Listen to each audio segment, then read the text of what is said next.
Novak Djokovic, men's tennis #1 player, was waiting to enter Australia to compete in the Australian Open as of Wednesday morning, after being denied a visa by the Victorian state government amid controversy surrounding a vaccine exemption granted to him, The Age reported.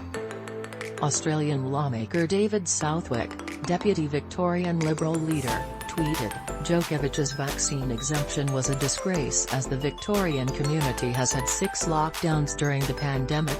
The backlash against Djokovic's vaccine exemption comes as the Australian government had been accused of being more flexible with the wealthy and famous celebrities, the BBC said.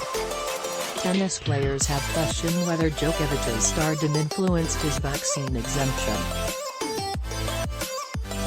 British tennis player Jamie Murray said Tuesday, "I think if it was me that wasn't vaccinated I wouldn't be getting an exemption."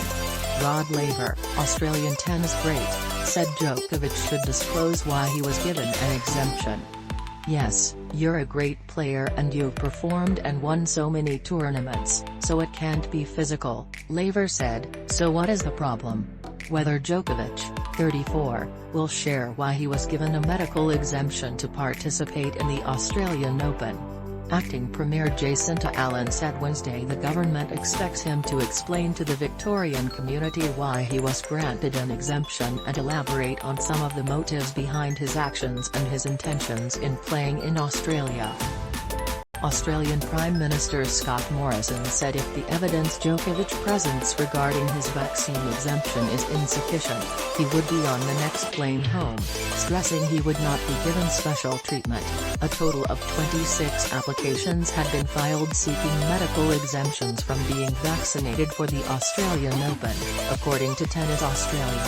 But it was not immediately clear how many exemptions were granted. Djokovic has drawn controversy due to his position on COVID vaccines. In April 2020, the Serbian athlete said, "Personally I am opposed to vaccination and I wouldn't want to be forced by someone to take a vaccine in order to be able to travel." He has not disclosed his vaccination status.